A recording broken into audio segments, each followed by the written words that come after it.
Ay, sa dambuhalang truck. World's largest 4x4. Laki! So this is the truck. It's a 4x4. And I'm driving it.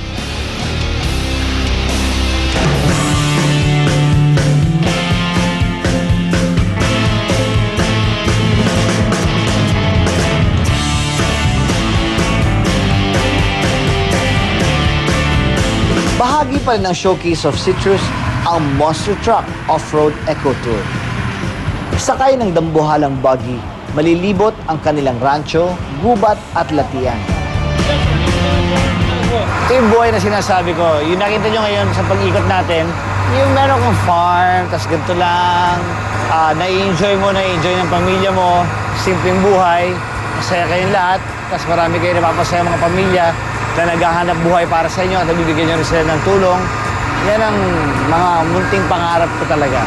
Ganito lang, pagtanda ko, farming ako, pero ganito talaga, big farm. Kailangan.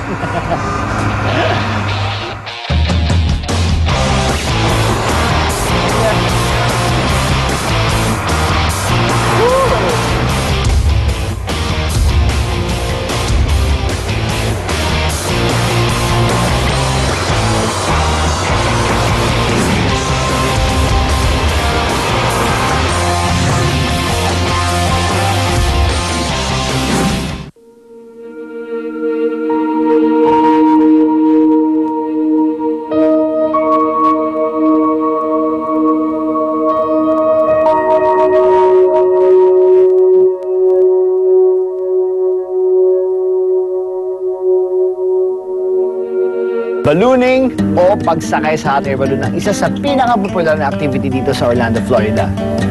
Kaya naisip ko, bakit hindi ko subukan? So, sasakay ako ngayon ng hot air balloon.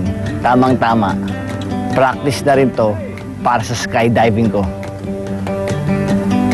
Kaya lang, hot air balloon, pataas. Skydive, patalon. So, tatalon kaya ako sa hot air balloon? Hindi naman siguro, wag naman.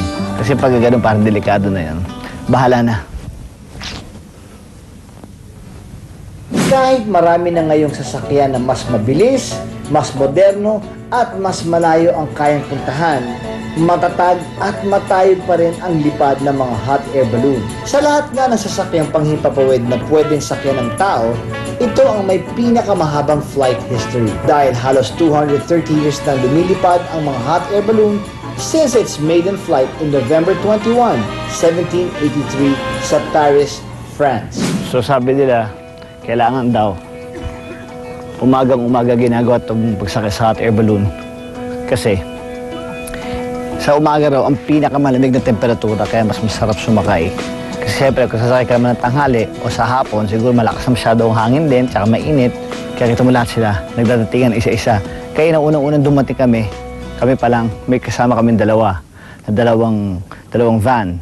Ngayon, tignan nyo, ang dami na. Ayan.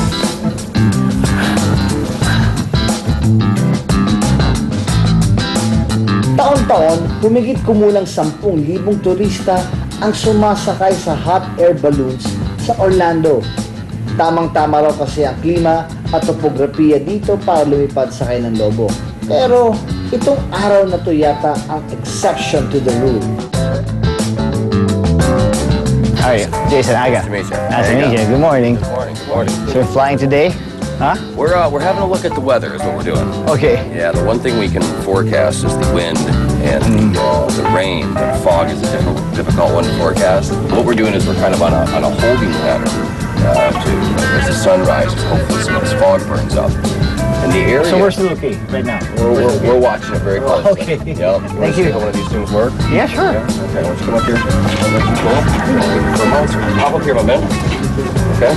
Stand right Yeah. there. You go right there. You guys want to film over here? Someone wants to get up here and film this bit. So what I'm going to have you turn that. Let's make sure it's tight. Turn that valve on. Here? Yep.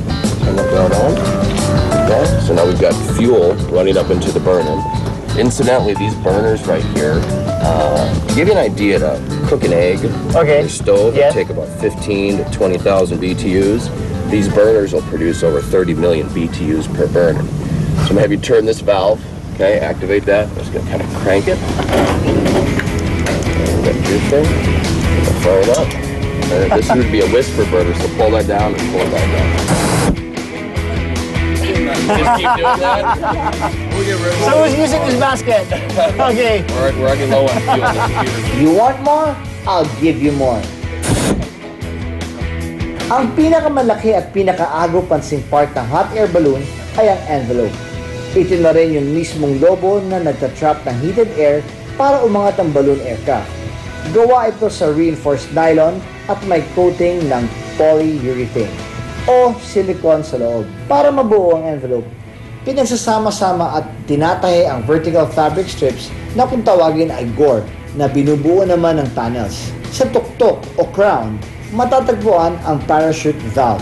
Ito ang itinatakip sa butas ng envelope during flight at binubuksan when it's time to land. Sa pinakailalim naman ng envelope ay naroroon ang skirt na gawa sa fire-resistant material. Ito yung nagsisilbing cover ng apoy para hindi hanginin. Tulad ng nakita natin kanina, ang apoy ay ibinubuga mula sa stainless steel burners na kargado ng propane na nanggagaling sa mga propane cylinder na nakasecure sa loob ng basket. At bukod sa mga tangke ng propane, sa basket din pumipwesto ang piloto at mga pasahero. Karaniwan daw nagawa sa woven wicker o rattan ang hot air balloon basket. Mas flexible, lightweight, at durable daw kasi ang mga natural material.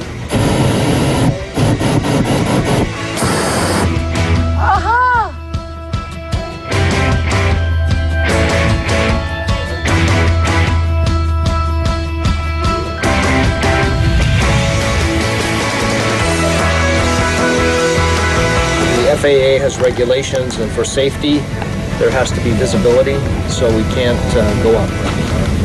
Usually I have to wait for like 30 minutes.